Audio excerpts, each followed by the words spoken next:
Në vazhdim do të trajtojmë temën rentat periodike.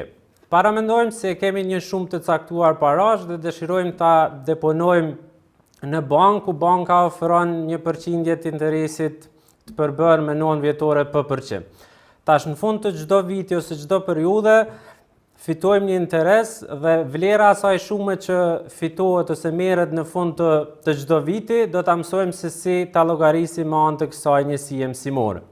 Qëllimi dhe objektivat e kësaj njësie mësimore janë të kuptojmë lidhshmërinë ndërmjet njësimeve të vlerave tashme të interesit përbërë dhe rentave periodike, njësimi i rentave periodike me kapitalizim periodik, zbatimi në aplikacione praktike.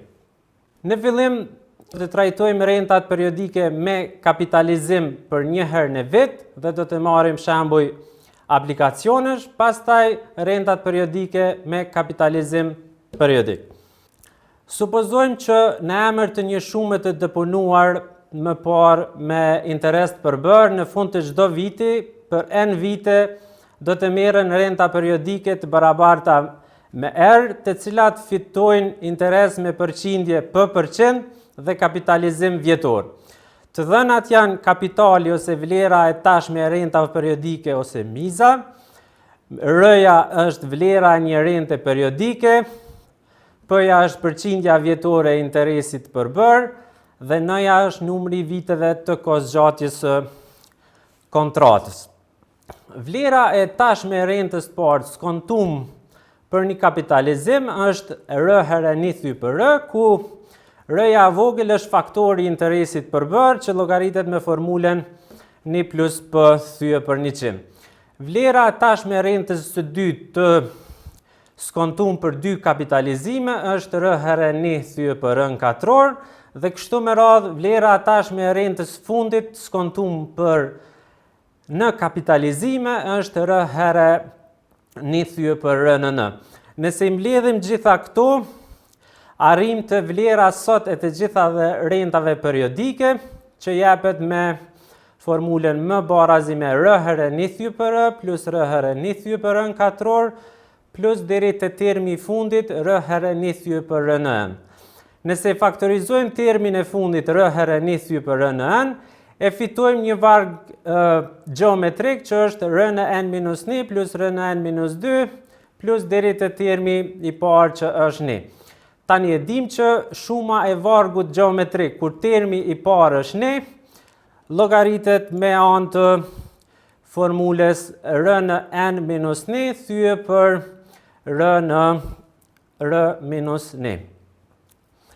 Edhe tash arrim të formula kryesore se si e llogaritim rentat periodike me kapitalizim për një herë në vit. Në qoftë se në fund të çdo viti, për në vite merren nga R euro me përqindje interesi p% dhe kapitalizim vjetor, vlera e tashme ose miza e nevojshme është M barazi me R, që shumëzon R në N minus 1 thye për R në N që shumëzon R minus 1. Tash e marrim një shembull praktik se si zbatohet kjo formulë në jetën e përditshme ose në banka. Sa duhet deponuar në bankë sot me interes 10% dhe kapitalizim vjetor, ashtu që në 12 vjetet vijuse të merren renta periodike në vlerë prej 5.000 euro. Domethënë, të dhënat i kemi, përqindjen e kemi 10, numri i viteve të kontratës N-ja është 12, ndërsa vlera e rentave periodike është 5.000. Na kemi me gjetë vlerën e mës ose të mizet. Kështu që do ta zbatojmë formulen të cilën e dham më parë. Së pari e gjejmë faktorin e interesit përbërë, që llogaritet me formulen 1 plus P thye për 100, me që P-ja në rastin tonë është 10, fitojmë 1.1. Kur i zbatojmë këto të dhëna në formulen e më sipërme, fitojmë M barazi me 5.000 herë 1.1 në fuqin 12 minus 1, thye për 1.1 në fuqin 12 herë 1.1 minus 1. Kur i llogaritim vlerën e kësaj thyesës, fitojmë që ajo është e barabartë me 6.81. Kur shumëzojmë me 5.000, fitojmë vlerën 34.068 euro e 46 cent. Do me thonë që të fitojmë rent periodike 5.000 euro për 12 vite me radhë, duhet të deponojmë në fillim 84.068 euro.26 cent. Tani do ta marrim një shembull me kapitalizim periodik. Sa duhet deponu në bankë, sot me interes 8% dhe kapitalizim semestral, ashtu që 12 vjetet vijuse të merren nga 4.000 euro në fund të çdo semestri ose 6 mujor. Për ta zgjidhur këtë problem, spari duhet me e gjetë formulën për njësimin e rentave periodike me kapitalizim periodik. Në qoftë se në fund të çdo periudhe, m herë në vit, për 9 vite me radhë, merren nga euro me përqindje p% dhe m kapitalizimi në vit, vlera tashme ose miza e nevojshme është m barazi me r, që shumëzon r në m herë n minus t, thyë për r në m herë n që shumëzon r minus 1. Ku tani faktori interesit të përbër është r barazi me 1 plus p thyë për 100 herë m. Tash me anë të këtyre dy formula jemi në gjendje që ta zgjidhim problemin praktik që e patëm më parë. Këtu përqindjen e kemi 8, enin e kemi 12, vlerën e rentave rëjen e kemi 4.000, ndërsa me që e kemi çdo 6 mujor, mëja është 2. Tash në bazë këtyre të dhënave e gjejmë faktorin e interesit përbër, që është r barazi me 1 plus 8 thyë për 100 herë 2, që është 1.04. Edhe tash mundem me, në bazë të formulës paraprake, mundem me e gjetë vlerën e rentës periodike. Mëja është e barabartë me 4.000, që shumëzon 1.04 në fuqin 2 herë 12 minus 1, thyë për 1.04 në fuqin 2 herë 12, që shumëzon 1.04 minus 1. Kur e llogaritsim vlerën e thyesës, fitojmë që është 15.24. Kur e shumëzojmë me vlerën e rentës fillestare, fitojmë vlerën 60.987 euro e 85 cent. Do me thonë, për me fitu një rent periodike çdo 6 muaj me vlerë 4.000 euro për 12 vite me radhë, duhet deponuar në fillim 60.987 euro.85 cent. Dhe në fund e kemi një shembull për kohëzgjatjen e rentave periodike.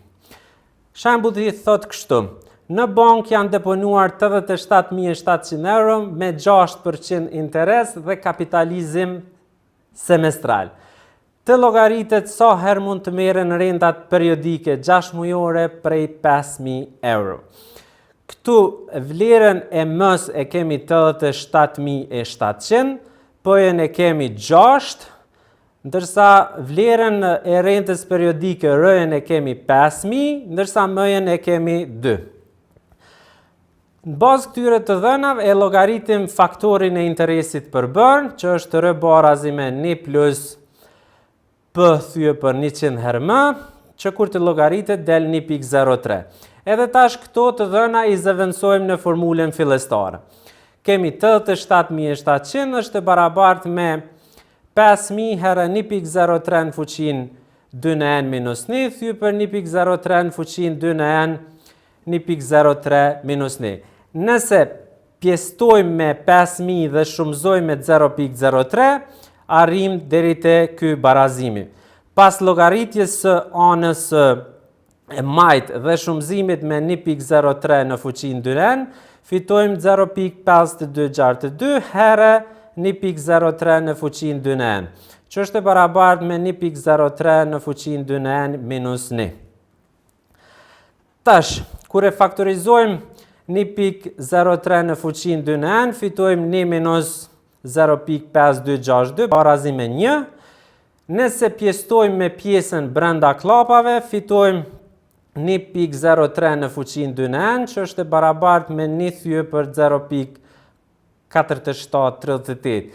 Nëse llogaritim anën e djathtë dhe llogaritmojmë anë për anë, fitojmë 2n llogaritëm i 1.03 për afërsisht me llogaritëm i 2.11. Nëse pjestojmë anë për anë me llogaritëm i 1.03, fitojmë që 2n është për afërsisht sa hersin mes llogaritmit të 2.11, kthye për logaritmin e 1.03 që na jep vlerën e përafërt 25.27. Do me thonë, vlera e dyenit është më e madhe se 25 dhe më e vogël se 26, kështu që mund të merren 25 rentat e plota nga 5 euro. Literatura në të cilën është bazu ky prezantim është literatura e tretë, ndërsa për literaturë shtesë mund të bazoheni në webfaqe që e keni në ekran. Çka duhet të dim në fund të kësaj ore mësimore është të dim lidhshmërinë ndërmjet njësimit të vlerës së tashme të interesit përbërë dhe asaj të rentës periodike dhe zgjidhjen e aplikacioneve të rentave periodike me kapitalizim një herë në vetë dhe me kapitalizim periodik.